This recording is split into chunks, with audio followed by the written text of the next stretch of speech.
The story began with the hero, Letitia, shouting at the innocent Haru, telling him not to mess around as he tried to fight a monster.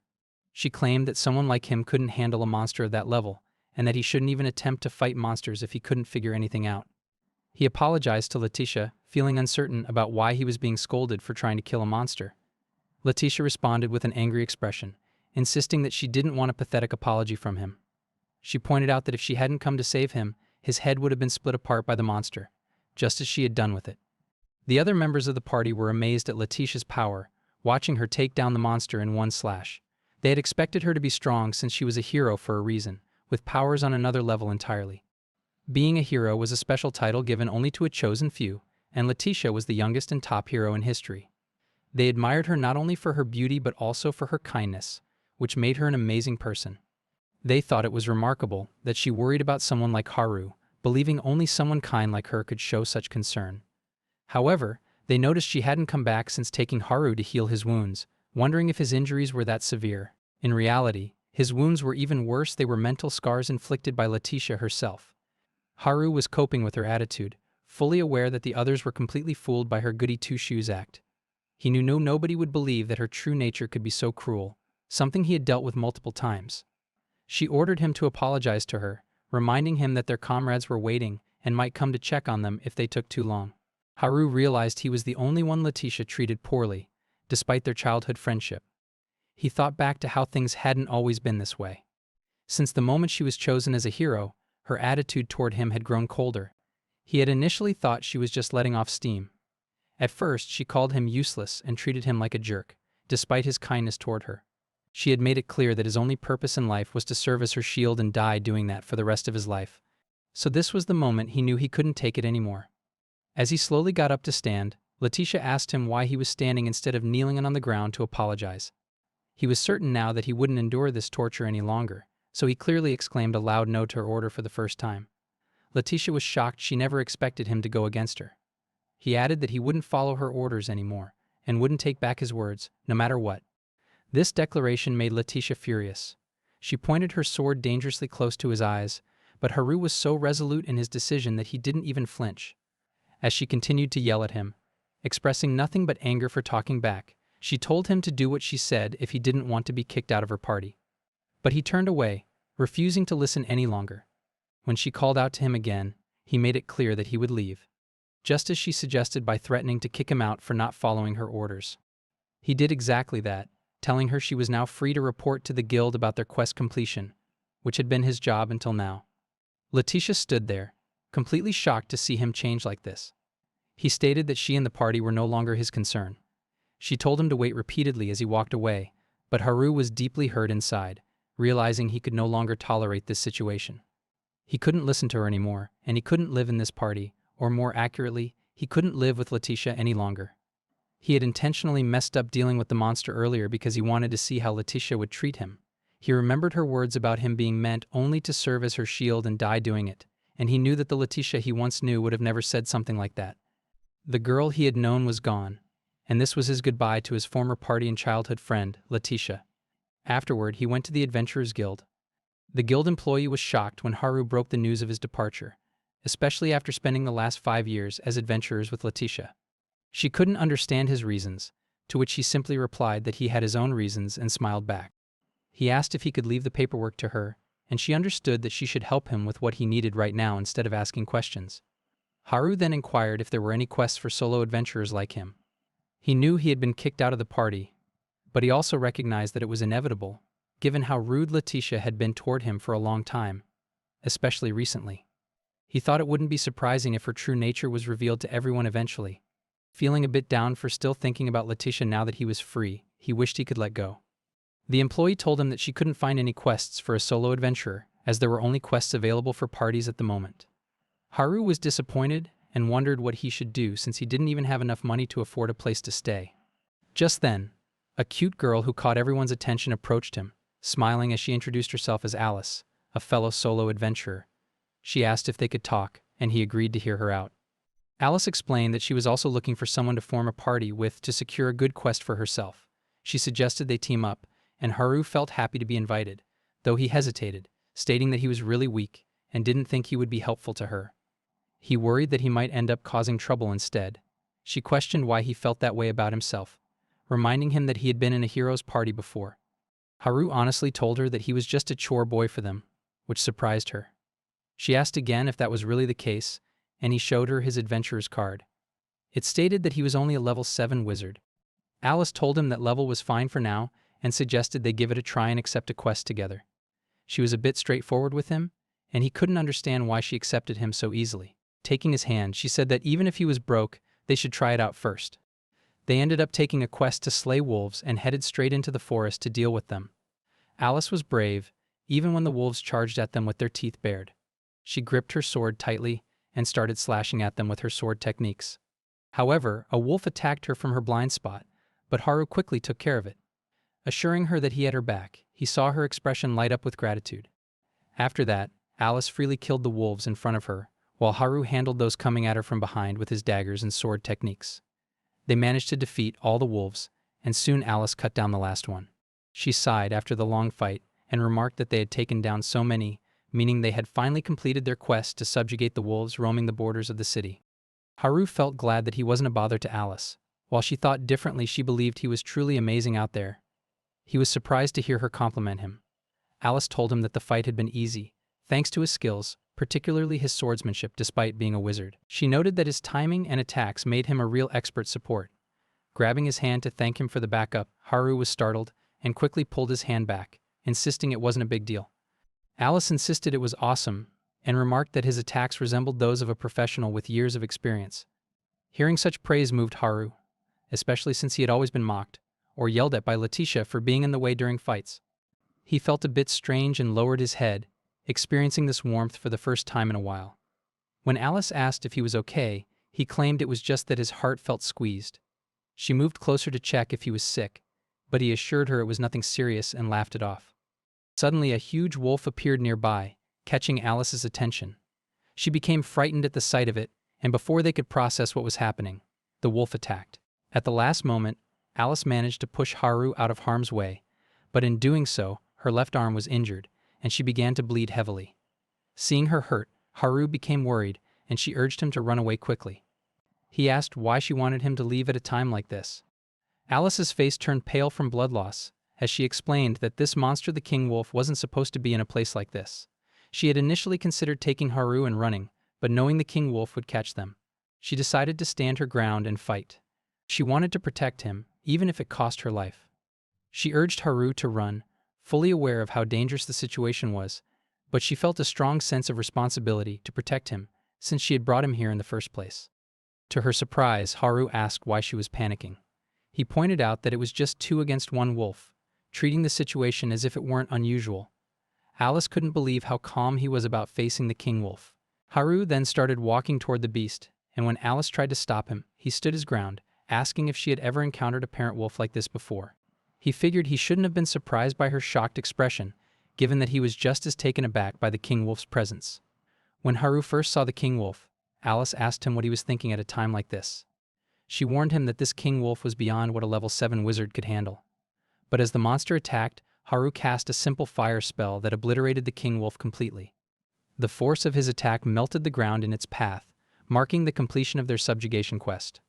For a moment, he felt as if he could take on any monster, but he quickly decided not to get too cocky. It was just luck. Alice grabbed his shoulders, utterly shocked by what she had just witnessed. He downplayed it, telling her it was just beginner-level fire magic. In a hushed voice, she exclaimed that there was nothing ordinary about that spell. He insisted it wasn't a big deal since the wolf was just a level 5 monster, like she had mentioned at the start of the quest. Alice corrected him, explaining that the monster they faced was the level 30 king wolf, which even she had no chance of defeating. Haru felt confused upon hearing this, recalling how Letitia had called the creature a parent wolf a level 5 monster. It brought back memories of when she had mocked him for learning fire magic, teasing him that even kids could use such a spell. She had told him he was a plain embarrassment and warned him not to tell anyone about that incident. Realizing that Letitia had been misleading him shook him to his core. He understood she was the hero everyone admired and an incredible adventurer, which made him believe everything she said, despite how poorly she treated him. Alice snapped him out of his thoughts, but he quickly noticed that she was gravely injured from the fight.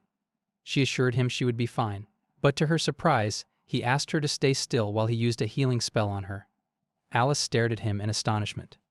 Once he finished healing her, he asked if anything else hurt. She exclaimed, astonished, how he could use healing magic despite being a regular wizard. She informed him that healing spells were typically reserved for priest-class adventurers.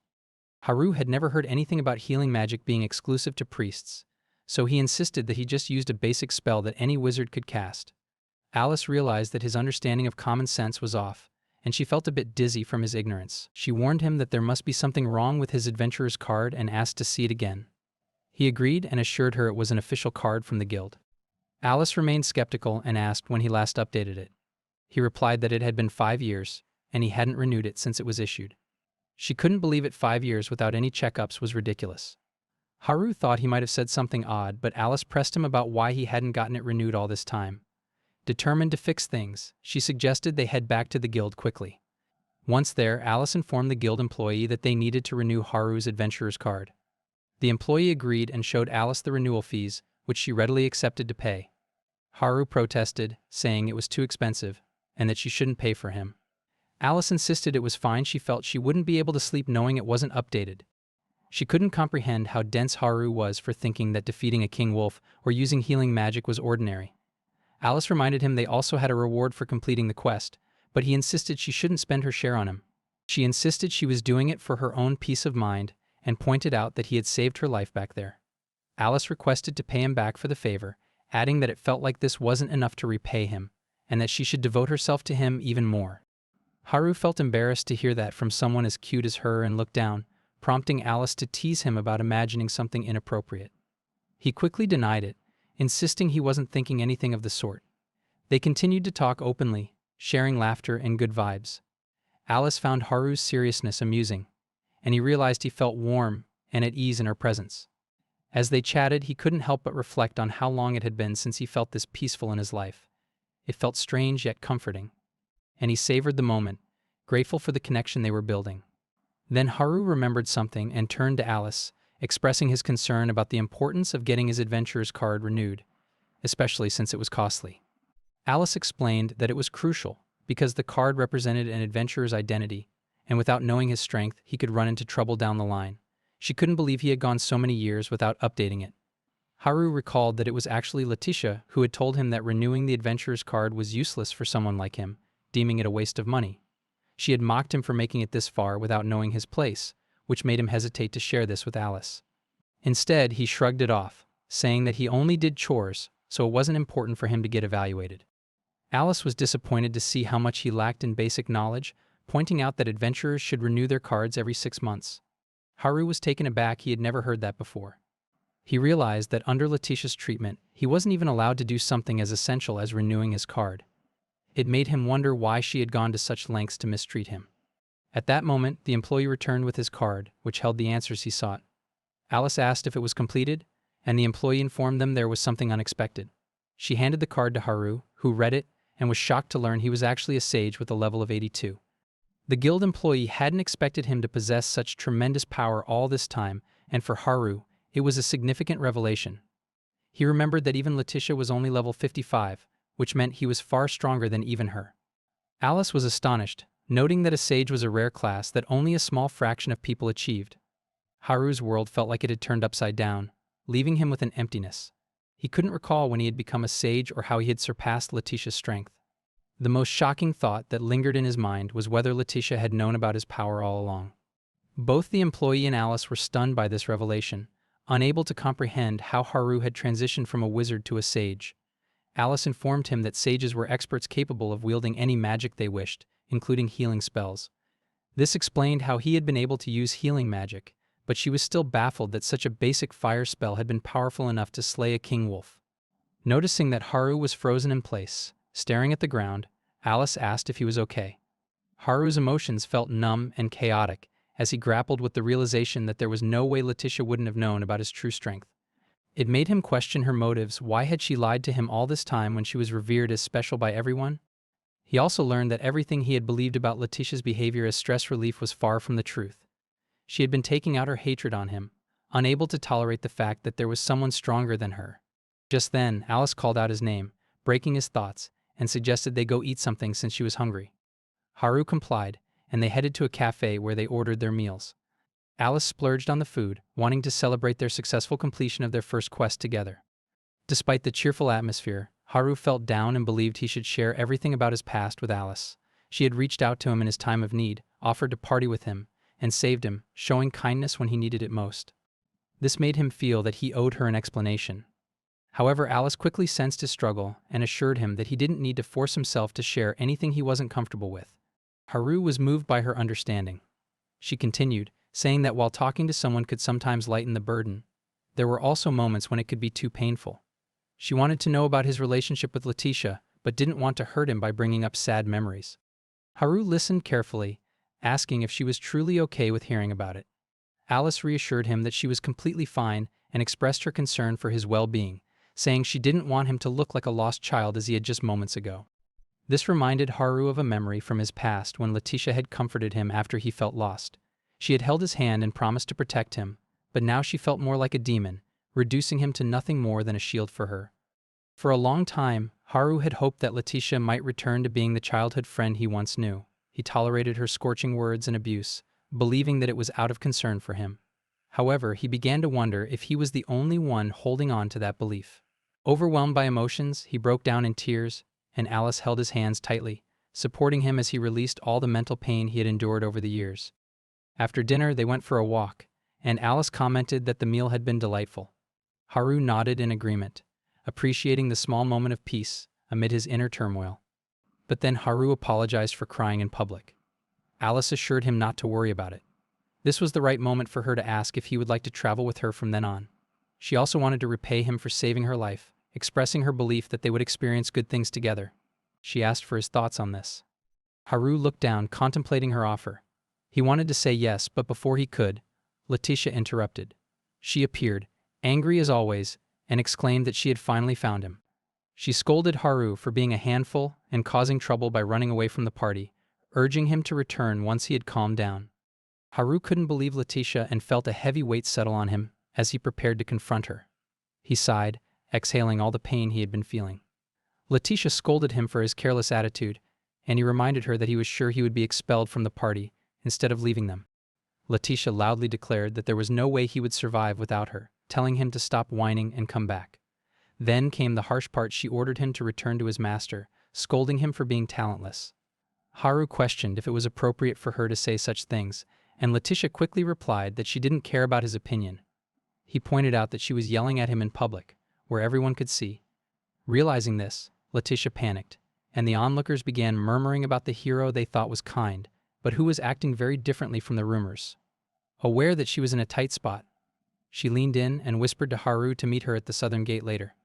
After Letitia left, Haru felt a mix of shock and disbelief about the encounter, particularly since Letitia hadn't even acknowledged Alice's presence.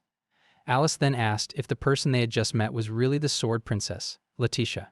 She was astonished that this was the hero Haru had always been with. Haru confirmed that everything she had heard about the hero was true, adding that the attitude they had just witnessed was part of Letitia's true nature. Alice began to grasp how much he must have suffered under Letitia's behavior.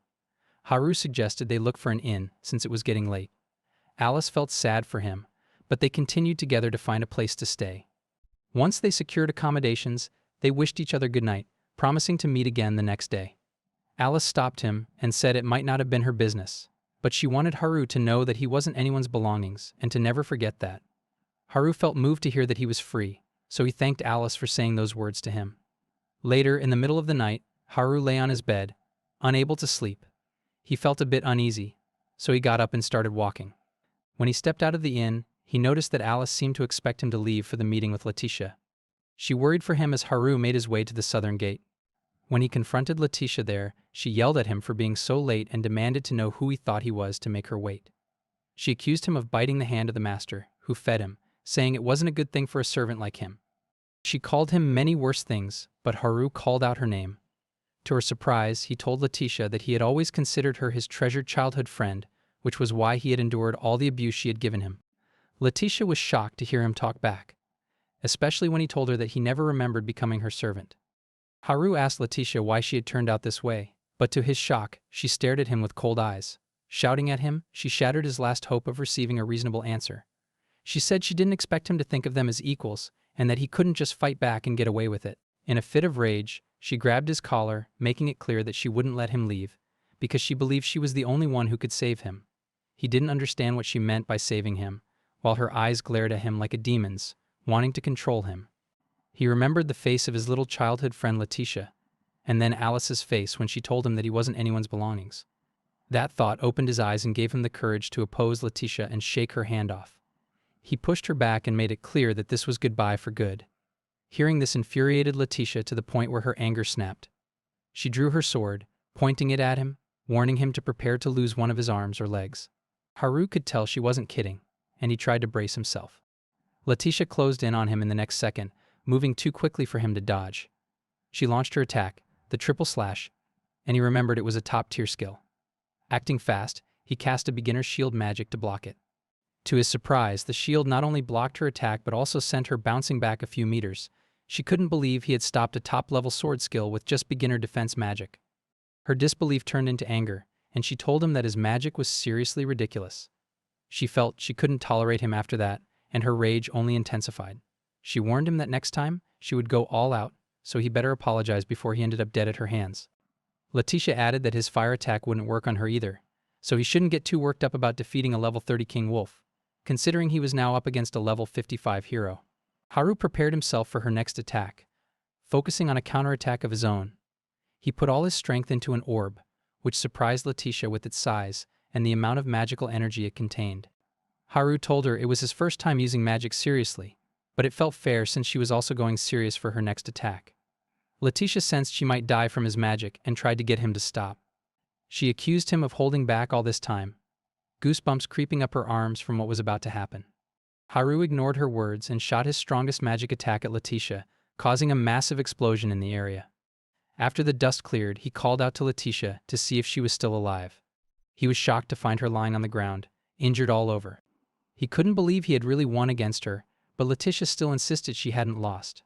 She refused to accept her defeat, saying repeatedly that a failure like him couldn't possibly beat her. Haru was unsure how to respond, especially when she called him one of her belongings. He asked her why she kept saying that, despite him having just beaten her. He admitted that if she wouldn't face him fairly even after losing, he wouldn't talk to her again. He felt upset over losing an important childhood friend, a companion he had traveled with for 5 years. The Letitia he knew had always wanted to become a hero alongside him, and their time together meant everything to him, far more than any title. None of that mattered anymore, so he thanked her for everything up to that point and said farewell as he left Letitia on the ground. Letitia couldn't help but call out to Haru, insisting he couldn't just walk away from her. She claimed that if she didn't protect him, he would die. In her mind, she saw him as weak, unable to do anything on his own. Maybe she was just being possessive in a toxic way, while still lying on the ground after being defeated by the very Haru she had once abused. Haru then went to Alice and expressed his interest in forming a party with her. She was thrilled to hear that and decided to register at the guild after breakfast. She mentioned she had been worried about possibly getting rejected. When Haru asked why she thought that, she said it was just her misunderstanding. They needed to figure out what to do next, and she asked if there was anything he wanted. Hearing this made him feel relieved, since it had always been Letitia imposing her decisions on him. He told Alice that he wanted to go somewhere far away from there. Later, Letitia came to the guild to find Haru but was shocked to learn that he had gone on a trip. She asked an employee where he had gone, but the employee couldn't provide details about any adventurer. Letitia thought that Haru couldn't have gone that far on his own, then suddenly remembered seeing a girl behind him the previous night. Indecent thoughts crossed her mind about what Haru and that girl might be doing together, making her feel like she was being stabbed in the heart. In desperation, Letitia yelled out, wondering what Haru could be up to. As she began searching for him, the guild employee whispered that a wagon was leaving for Orlando from the west gate. Letitia heard her clearly and asked if it was really okay to reveal the movements of other adventurers, which clearly went against guild rules. The employee replied that she was only mentioning the location of a carriage and reminded Letitia that she might not remember, but she had been the one to issue the adventurer cards for both of them. She recalled when Letitia and Haru came to her to register as adventurers, and they had relied on her for help with their documents. The guild employee smiled, saying that she might just be a receptionist, but she had been there for their beginnings. She wanted to tell Letitia that she and Haru had once gotten along so well, and thought it would be good for them to talk things out. Smiling back at the receptionist, she left the guild and recalled how everyone around her had been helping her since she was the hero. Just as she had told herself before, the one who was wrong all along was actually Haru, and she wouldn't let him get away with it, a demonic expression crossing her face. Meanwhile, Haru and Alice were on their journey in the wagon. Alice was enjoying the pleasant weather when Haru asked her what kind of city Orlando was. She admitted she hadn't seen it before but mentioned that Orlando was a famous citadel where the Lord's daughter was a saintess candidate. Haru didn't know what a saintess was, so she explained that a saintess was a class reserved for those who had received a message from an oracle. It was said they could use all types of healing magic, and at their full power they could even revive the dead.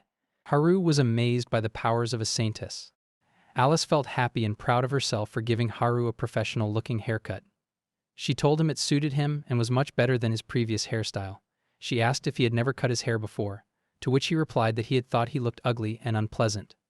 He assured her he wasn't complaining about her skills.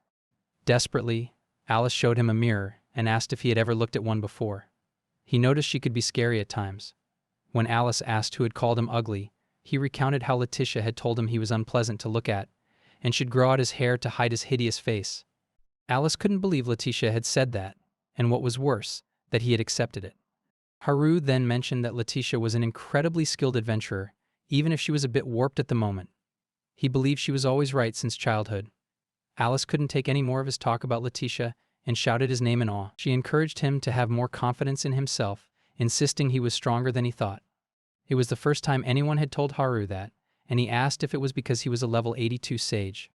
Alice clarified that wasn't what she meant and reminded him of the moment he had saved her life. She pointed out that he could have abandoned her and run away. But he didn't abandon her, which mattered more than anything, having a strong heart. Haru felt good hearing that, and Alice reiterated that he was strong and cool. He shrugged it off, saying he had only helped her because he thought the monster was just a level 5 creature. Alice called him stubborn for still not believing in himself. Suddenly, a loud noise erupted from somewhere nearby. They quickly checked outside, fearing it might be a monster attack, and spotted smoke and dust rising from a certain area. There the maid, 9, was protecting her mistress. 9 instructed Anne to stay back as she fought against some monsters with her fire magic.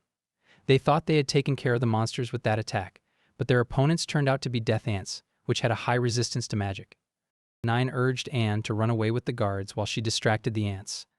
Anne refused to leave 9 behind, but the other escorts insisted, reminding her that 9 was level 33 and the only one among them who could put up a fight against those death ants. Anne cried, not wanting to abandon 9 because the death ants were actually level 45 monsters. The death ants attacked 9, who managed to dodge them and cast a twin bolts magic attack. To her surprise, it didn't leave a scratch on the ant's body. As the death ants countered, Anne couldn't bear to see 9 getting hurt. She ran to 9, crying and pleading for her to hold on. 9 told her they couldn't stay there. But just then, a death ant appeared behind Anne, putting them in danger. Anne prayed for their salvation.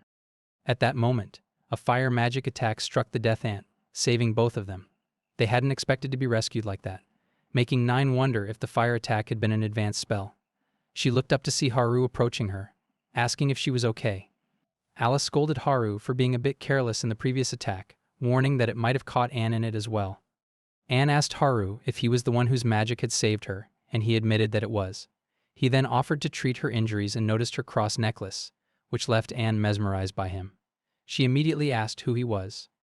9 stepped between them after Haru healed their injuries and apologized for Anne's informal way of speaking.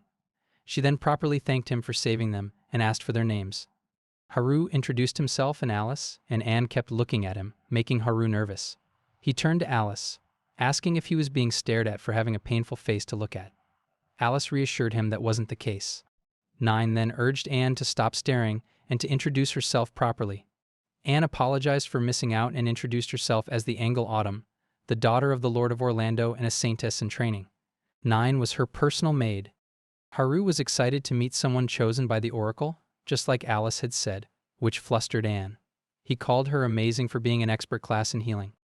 But she declined, saying she still had a long way to go. 9 kept gazing at Haru, and he noticed her too.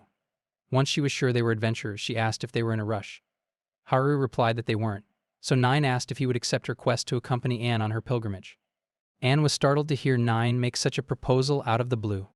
Haru asked what a pilgrimage entailed, and 9 explained that it was a journey taken to become a true saintess. He turned to Alice, asking what they should do next. Alice pointed out that their carriage might have already left, so they should listen to Nine's request. Nine expressed her gratitude for their help and explained that there were hero graves located in various places, and Anne needed to visit all of them to offer prayers. The tricky part was that the hero graves were all in secluded areas. For example, their next destination was at the peak of the Crest Mountains. Haru wondered why there would be a grave in such a place. Alice clarified that heroes were those who sealed away demons to save the world, so their graves were placed in holy mountains for worship. Haru's thoughts drifted back to Letitia upon hearing the mention of heroes, and he chastised himself for remembering her again. Nine wrapped up her explanation, hoping it would be reassuring to have excellent adventurers like Haru join them. When she asked what Haru thought, he expressed uncertainty about whether he would be useful to them. Nine reminded him that he had just defeated a horde of death ants with a single attack. After that, he told Alice he accepted the quest. She assured him it was the right decision, as it would have been tough to continue on foot from there. She apologized for the sudden request and promised to express her gratitude once they returned to the autumn house. Haru replied that it was fine without it. Alice then informed him that it was common courtesy not to decline thanks from important people, as it could lead to losing face. Haru wasn't aware of this and realized that speaking so formally to Anne could also be dangerous. Alice excused him, encouraging him to speak to her informally. In exchange, she asked if it would be all right for her to speak to him informally as well. He assured her it was fine and said he would be in her care from now on. This made her flustered he was too close, and she liked the way he smiled at her. They kept formally requesting to speak informally for a while. By nighttime, they set up camp and stopped the carriages. Nine informed Haru that they would reach the crest the next day, but would have to proceed on foot, as the carts couldn't go up the mountain. Haru asked Alice if she was okay with this, and she replied she was completely fine with anything as long as she was with him. Afterward, Haru praised Anne for being truly amazing for undertaking this pilgrimage. Flustered, Anne said she wished to be a true saintess and to do her best to help the people of Orlando. She explained that her father couldn't spare her much time because he was busy with work, but everyone in Orlando was always kind to her, so she wanted to return the favor in any way possible. Anne told Haru she was really amazed he could use explosions at his age, but to her surprise Haru revealed that he only used a beginner's fire spell. Nine couldn't believe him and thought he was joking. Haru didn't understand why they reacted that way until Alice explained that fire magic usually only had an effective range of an arm's length. Haru was shocked to learn that was the real use of his spell. He then asked Alice why his fire was different, which prompted Alice to say that he was surely full of surprises. She remarked that having that much firepower at his age was an incredible feat. Haru asked Nine if she could teach him how to use the fire blast like she did, because he wanted to learn more magic spells. He only knew 3 beginner spells: fire, heal, and defense. His admission shocked everyone, revealing just how much he had been missing. Alice exclaimed how he managed to travel for 5 years as an adventurer knowing only those 3 spells and pointed out that he could have learned more in that time. Haru explained that he initially studied magic himself, but Letitia had come and snatched the magic book away from him. She told him studying magic was useless for a chore boy, insisting he should just chop wood instead, which was why he had only been able to learn the beginner levels. Alice felt sympathy for him and asked if she could hug him. Nine could see he had complex reasons behind his struggles, so she told him she wasn't sure how much she would be able to help him. She didn't mind teaching him the fire blast, which made Haru extremely happy to hear. Nine assured him she was eager to listen to a request from the person who had helped them, and she felt fired up to teach someone with so much potential. She mentioned that she was actually the head maid of her house, so she could be a little strict as a teacher. Nine began with the basics, explaining that magic was like a puzzle. He needed to take the magic and turn it into an optimal piece. She elaborated on various elements and combinations that depended on magic density, distance, and trajectory, emphasizing that if he didn't focus on all these factors, the magic would crumble and fail to activate. As she demonstrated the fire blast, she tried to perform it as slowly as possible. Nine then asked if Haru could see it properly, and he agreed that he grasped some part of it. He attempted to use it as well, but Alice quickly covered his mouth to stop him, urging him to promise that the first time he used fire blast, he would hold back as much as possible. Haru agreed. Nine noted that it usually took a month to learn fire blast, so he shouldn't expect to master it instantly. However, Alice was confident that Haru could do it soon, advising him not to attempt it here or risk blowing the whole place up. After that, they reached the entrance of the hero's grave safely, without encountering any monsters along the way. Alice expressed her relief at not having met any, while Anne asked Nine if she was feeling well. Nine replied that it was nothing, the place was just too quiet. Curious, Haru asked how to open the door. Nine explained that a saintess needed to touch the door to open it. They entered the sanctuary, where Nine informed them that after a certain amount of time, the seal on the door would reactivate, trapping anyone inside. The group was shocked by how casual Anne was about something so serious as this pilgrimage. As they walked further inside, they soon spotted the coffin ahead, and Anne asked everyone to wait while she proceeded alone. She approached the coffin and joined her hands to begin praying. At that moment, the pilgrimage started to glow around her, with all the light emanating from the pilgrimage being absorbed by Anne. Haru understood what people meant by saying that a saintess gains her power during her pilgrimage. After some time, Anne finished her prayer and apologized for making the others wait so long. She started traveling with Haru, but when she was stepping down the stairs, her legs slipped, and Haru quickly caught her to prevent her from falling. He asked if she was okay, and Anne felt flustered being so close to him, her heart racing as if she were about to pass out. Nine urged her to get a grip on herself. Alice noted that she had sensed Anne being pushy from the start and asked Nine if she had made the request after noticing Anne's feelings for Haru. Nine was impressed by Alice's insight and remarked that her lady was indeed fitting to be a saintess. However, she didn't want Anne to sacrifice herself for others. She wanted Anne to recognize that she was a girl before a saintess. Alice understood the pure intentions behind Nine's reasoning. Once their work was done, Nine sent a messenger to inform the castle to prepare a feast. Suddenly, a huge dragon appeared before them, claiming that there were still some lowly rats left, implying it had already killed some people.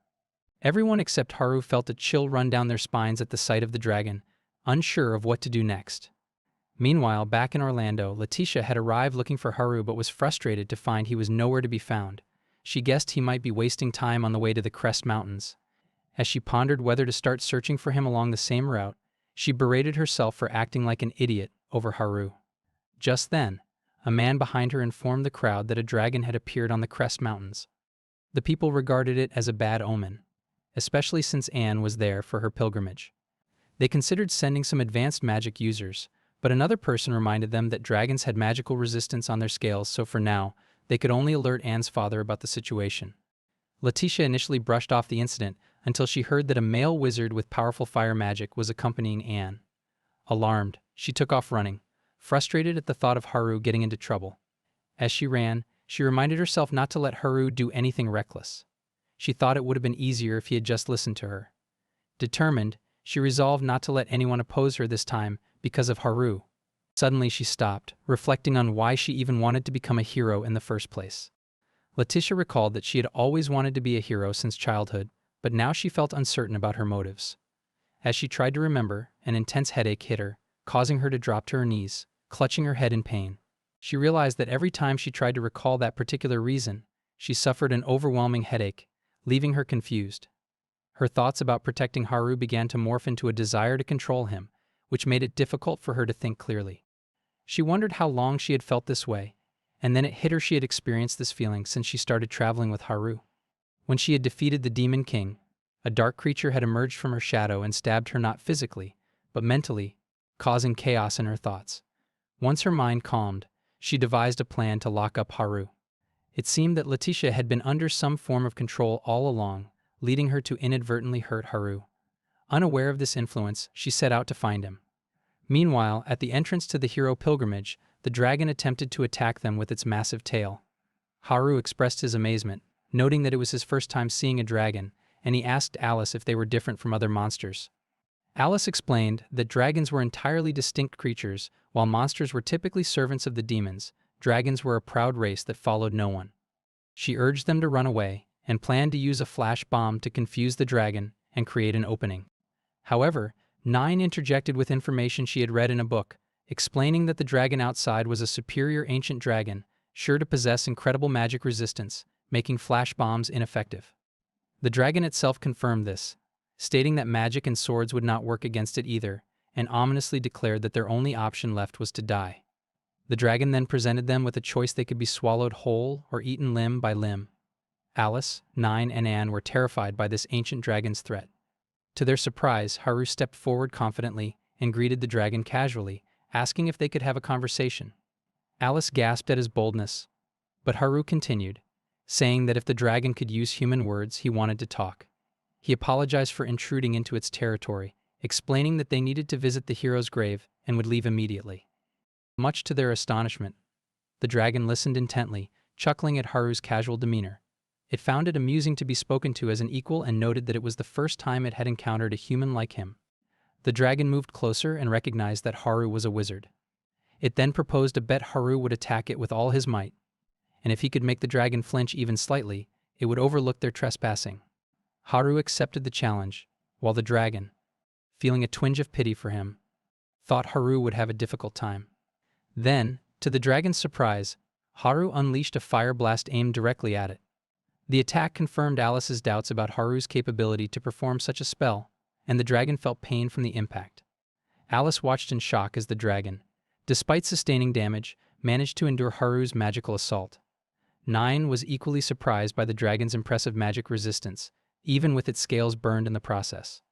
The dragon had initially thought it would perish from the attack, and was left astonished, wanting to learn more about Haru.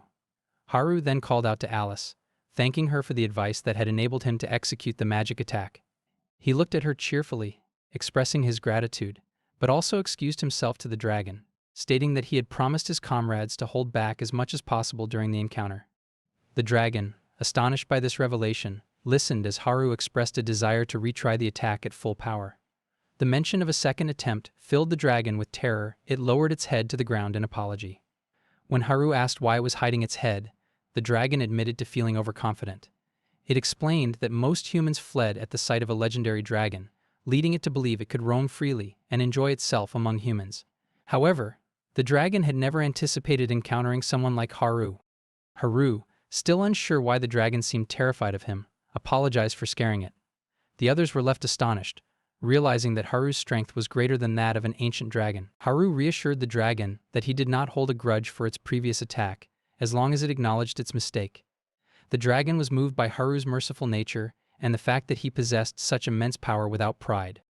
The dragon apologized once more for its sudden attack and for behaving unworthy of its status. Haru then introduced himself and asked for the dragon's name. The dragon revealed that her name was Saya and expressed a desire to become Haru's student. Haru was taken aback by the unexpected proposal and attempted to decline, insisting it was impossible. In response to Haru's hesitation, Saya transformed into a form that resembled a human, asking if this change would make things easier for him. Haru was astonished, realizing dragons could take on human forms. Saya explained that it was one of their innate abilities. Now that she was smaller, Saya lowered her head again and asked Haru to become her master. He tried to stop her, feeling overwhelmed by the sudden turn of events. Haru turned to Alice, seeking guidance on what to do. Alice placed her hand on her forehead, expressing her uncertainty about the situation. Haru was at a loss while Saya continued to plead with him, insisting she would do anything to be taken in as his student. He reiterated that it was impossible, but Saya quickly amended her proposal, stating she would become his slave instead. Just then, Letitia arrived and caught sight of Haru arguing with the small dragon girl about slavery. She observed the scene until they noticed her presence. Haru questioned Letitia about her reason for being there, but Letitia countered by asking him why he was trying to make a little girl into his slave. While she wasn't entirely off base, she remained unaware of the true nature of the situation. Haru insisted it was a misunderstanding, but Letitia dismissed his explanation, focusing instead on his recent hairstyle change. Saya, curious about Letitia's identity, asked Haru who she was, but he struggled to find an appropriate response. Then he recalled their previous encounter and asked Letitia why she was following him after they had settled things with their match. Letitia declared that she wouldn't count that match as valid and deemed it null. Seeing the tension rise, Alice decided to intervene. She approached Saya and whispered something in her ear. Saya giggled before exclaiming that the hero actually loved her master, Haru. This revelation left both Haru and Letitia infuriated, as Saya pointed out that Letitia seemed to like him so much that she resorted to bullying him, despite being called a hero. She advised Letitia that it wasn't good to push her feelings onto others. Haru observed Saya's behavior as she tried to become his student and began to compare their situations. He realized this was quite precarious, especially since Letitia's stats were significantly elevated as a hero, making it difficult to gauge her true strength. He thought back to their previous match, recognizing that he had likely won because she had let her guard down. If Letitia fought seriously, she could easily obliterate the mountain they were on. When Haru turned to stop Saya, he noticed Letitia's face had turned crimson. Dumbfounded by Saya's bold declaration, he asked what she was saying. Meanwhile, and asked Na if they should be concerned about the situation, noticing that Saya was comfortably staying with Haru. Letitia's apparent camaraderie with Sae only added to their worries. For Haru, the realization that Letitia might be in love with him did not bring happiness but rather left him feeling cold and empty, wondering what love truly meant. He called out to Letitia, and as she turned to face him, he pointed out that there was something in the cave behind them. The others observed Haru's suddenly cold demeanor as he led Letitia to believe that if she cleared the area first, he wouldn't let her claim any rewards for their quest. Letitia dashed into the cave, and remarked that it was nearly time for the doors to seal shut, effectively trapping the hero inside.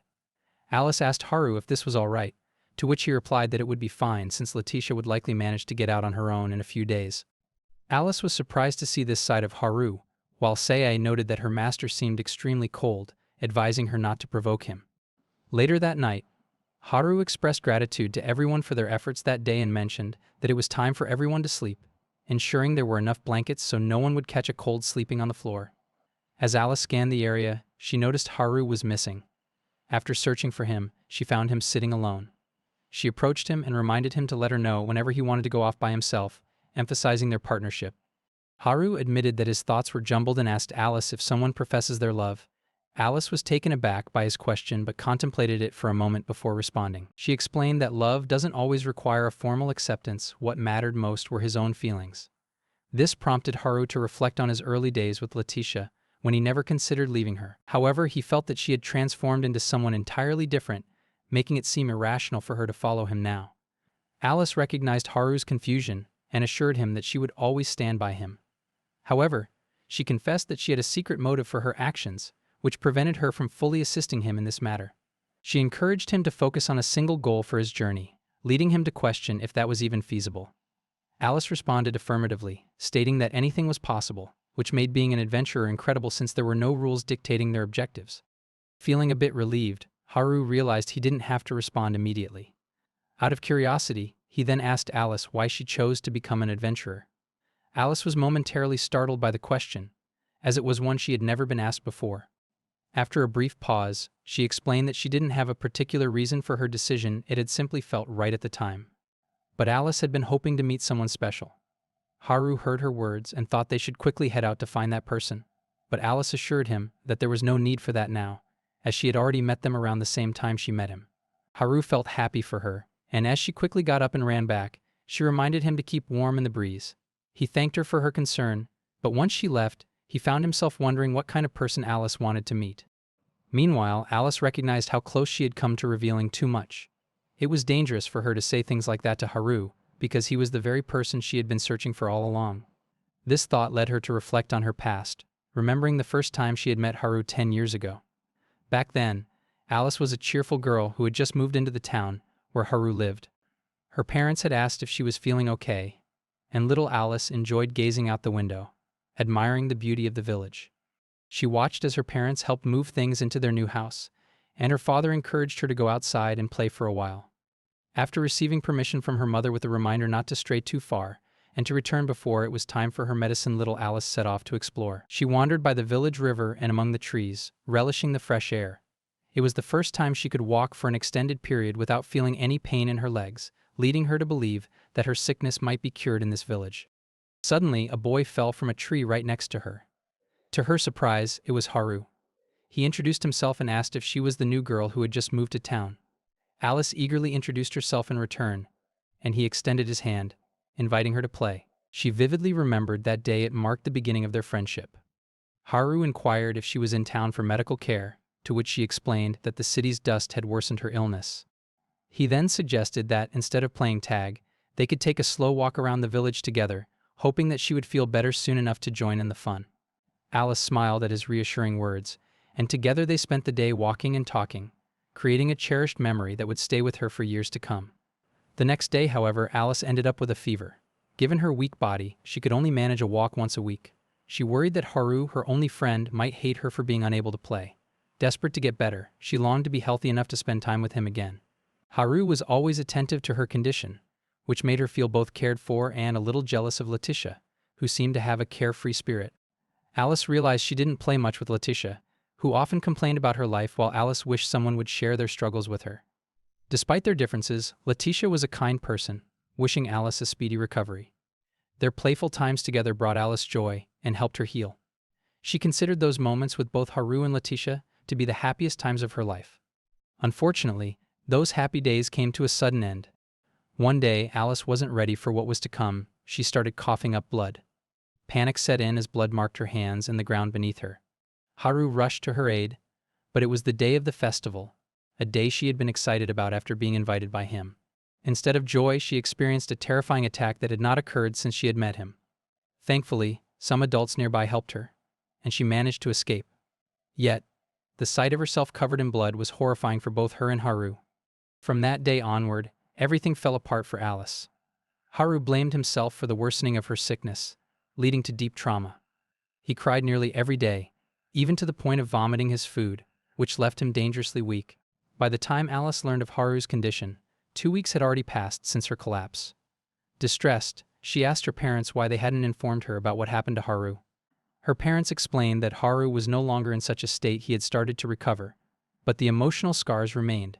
Feeling a strong urge to apologize to him and to assure him that he wasn't to blame for her illness, Alice resolved to find Haru and clear the misunderstanding that had caused them both so much pain. Alice felt a surge of conflicting emotions.